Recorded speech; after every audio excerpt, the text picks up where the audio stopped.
Kemarahan Iran kini tampaknya tak lagi berhenti pada pernyataan politik. Dari kompleks peluncur yang tersembunyi di dalam pegunungan, sistem rudal mulai diaktifkan. Dalam waktu singkat, langit Timur Tengah dipenuhi dengan jejak cahaya ketika gelombang rudal balistik dan drone Iran diluncurkan menuju berbagai target militer Amerika Serikat dan juga Israel. Sejumlah rekaman terbaru memperlihatkan momen yang jarang tertangkap kamera. Fase masuk kembali hulu ledak balistik ke atmosfer. Pada tahap ini, beberapa objek tambahan ikut dilepaskan. Benda-benda itu merupakan alat bantu penetrasi yang dirancang untuk membingungkan sistem pertahanan udara berlapis seperti Patriot dan Arrow 3. Dengan munculnya banyak objek sekaligus di radar, sistem intersepsi dipaksa menghadapi lebih banyak target dalam waktu bersamaan. Strategi ini berpotensi menguras stok rudal pencegat jauh lebih cepat. Situasi tersebut langsung menguji reputasi sistem pertahanan bernilai miliaran dolar yang selama ini sering dipromosikan, hampir mustahil ditembus. Pertanyaannya kini muncul, senjata apa yang sebenarnya diluncurkan dari fasilitas sawah tanah Iran itu?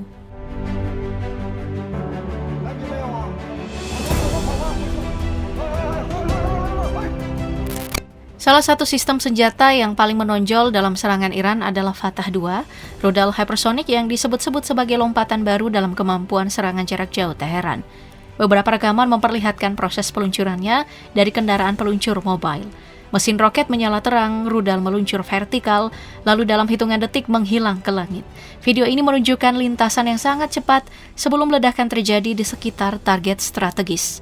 Fatah 2 merupakan pengembangan dari rudal Fatah generasi pertama yang diperkenalkan Iran pada pertengahan dekade 2020-an. Sistem ini bekerja dalam 2 tahap. Pada tahap awal, roket pendorong besar membawa rudal naik ke ketinggian tinggi. Setelah itu, bagian kepala rudal terpisah dan meluncur menuju target sambil melakukan manuver. Kecepatannya diperkirakan mencapai Mach 15, memungkinkan rudal ini menempuh jarak sekitar 1.400 km dalam waktu yang sangat singkat. Keunggulan utamanya terletak pada kemampuan manuver yang sangat agresif. Saat memasuki fase akhir, Fatah 2 dapat berubah arah dengan cepat dan mendekati sasaran dari sudut yang tidak terduga. Dengan jejak radar yang relatif kecil dan jalur luncur yang lebih rendah di atmosfer, rudal ini jauh lebih sulit dideteksi maupun dicegat. Karena karakteristik tersebut, Fatah 2 biasanya diarahkan ke target bernilai tinggi seperti radar strategis, pangkalan militer, atau sistem pertahanan udara. Sejumlah analis bahkan menilai rudal hypersonic seperti ini menjadi tantangan serius bagi sistem penjegat seperti Patriot, THAAD, dan Arrow karena kecepatan ekstrim membuat waktu reaksi pertahanan menjadi sangat sempit.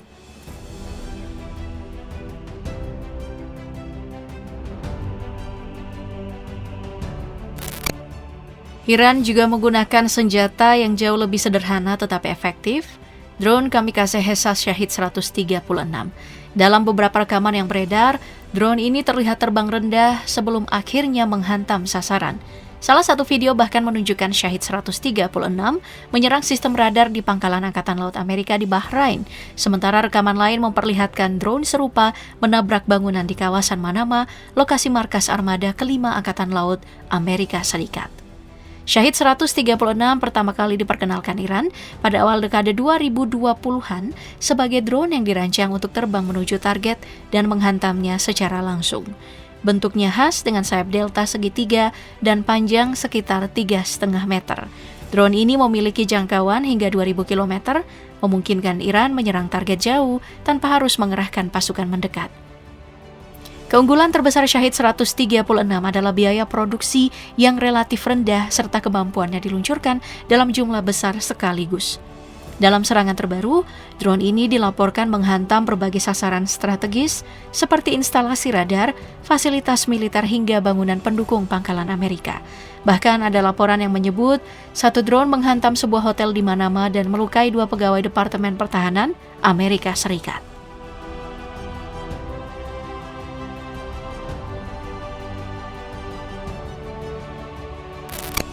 Di luar rudal hypersonic dan drone kamikaze, Iran juga mengandalkan rudal balistik jarak menengah kadar dalam rangkaian serangan ke berbagai target militer Amerika Serikat dan Israel.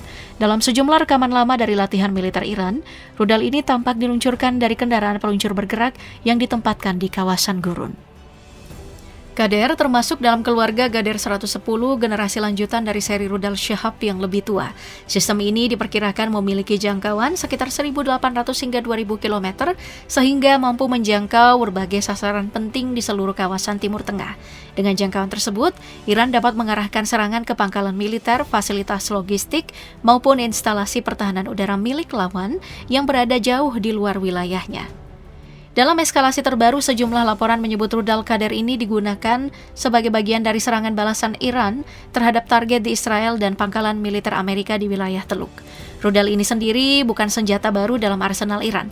Sistem tersebut telah lama ditampilkan dalam berbagai latihan militer besar, menandakan bahwa Qader merupakan komponen penting dari kekuatan rudal strategis Teheran.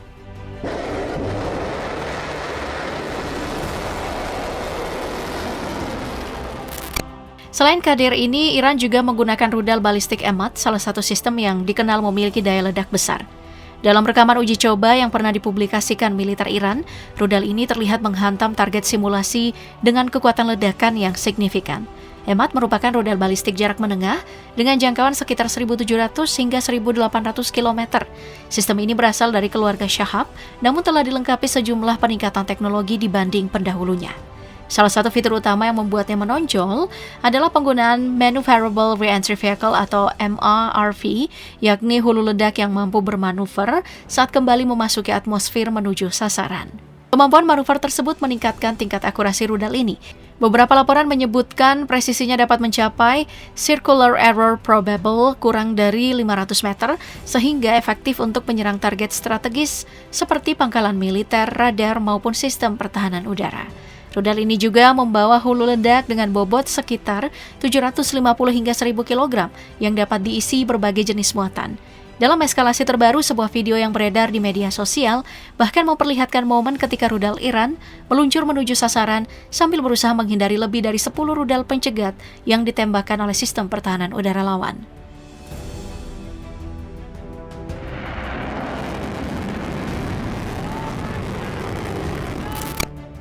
Selain berbagai sistem rudal lain, Iran juga mengerahkan Khorramshahr, salah satu rudal balistik paling kuat dalam persenjataannya. Dalam beberapa rekaman yang beredar, langit malam tampak dipenuhi puluhan titik cahaya kecil yang menyebar setelah satu rudal besar meledak di udara.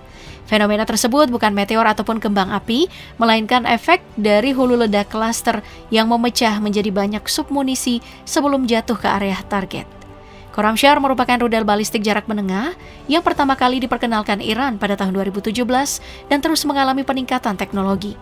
Rudal ini diperkirakan memiliki jangkauan sekitar 2.000 km serta mampu membawa hulu ledak dengan bobot sangat besar, bahkan lebih dari 1.000 kg. Kapasitas muatan yang besar itu memungkinkan rudal ini dipasang berbagai jenis hulu ledak termasuk cluster munition yang menyebarkan banyak bom kecil di udara sebelum mencapai permukaan. Menurut sejumlah pernyataan pejabat militer Iran di masa lalu, satu rudal Khorramshahr yang dilengkapi hulu ledak cluster dapat membawa sekitar 80 submunisi. Artinya, jika beberapa rudal ditembakkan secara bersamaan, ratusan hingga ribuan proyektil kecil dapat tersebar dalam area luas. Taktik ini bertujuan memperbesar daya rusak sekaligus menyulitkan sistem pertahanan udara untuk mencegat seluruh objek yang turun secara bersamaan.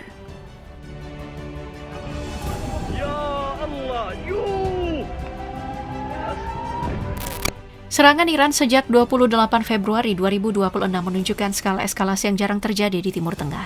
Data yang beredar menyebut Iran telah meluncurkan sedikitnya 767 rudal dan lebih dari 1.425 drone, sehingga total proyektil yang dilepaskan melebihi 2.100 unit. Target serangan tersebar di berbagai lokasi yang berkaitan dengan kepentingan militer Amerika Serikat dan Israel di kawasan. Gelombang terbesar dilaporkan menghantam wilayah Uni Emirat Arab, Kuwait, Bahrain, Qatar, dan Israel, daerah yang menjadi lokasi pangkalan militer Amerika atau fasilitas strategis sekutunya. Israel sendiri disebut menerima lebih dari 50 drone serta ratusan rudal, sementara Kuwait dan Uni Emirat Arab juga menjadi sasaran puluhan hingga ratusan proyektil. Targetnya meliputi pangkalan militer, instalasi radar, pusat logistik, serta infrastruktur yang berhubungan dengan operasi militer barat. Soal korban jiwa, laporan yang muncul masih saling bertentangan. Garda Revolusi Iran mengklaim sekitar 650 tentara Amerika tewas atau terluka dalam 2 hari pertama serangan balasan. Namun militer Amerika menolak angka tersebut. Laporan resmi sementara dari Washington menyebut sekitar 6 personil tewas dan 18 lainnya mengalami luka serius dalam rangkaian operasi militer terkait konflik ini. Tekanan juga terlihat pada sistem pertahanan udara barat. Beberapa rekaman memperlihatkan rudal pencegat Patriot gagal menghentikan proyektil Iran yang mengarah pada pangkalan Al-Udeid di Qatar. Dengan ribuan drone dan rudal yang diluncurkan secara bertahap, analis militer memperingatkan bahwa stok pencegat seperti Patriot, THAAD, dan Arrow berpotensi terkuras, membuka celah dalam jaringan pertahanan yang selama ini dianggap hampir tak tertembus. Di tengah situasi ini, pertempuran narasi juga berlangsung. CENTCOM menuduh Iran menargetkan warga sipil di sejumlah lokasi Timur Tengah. Namun beberapa analis berpendapat banyak sasaran sebenarnya berkaitan dengan fasilitas militer Amerika, termasuk hotel di Bahrain yang digunakan untuk menampung personil Pentagon.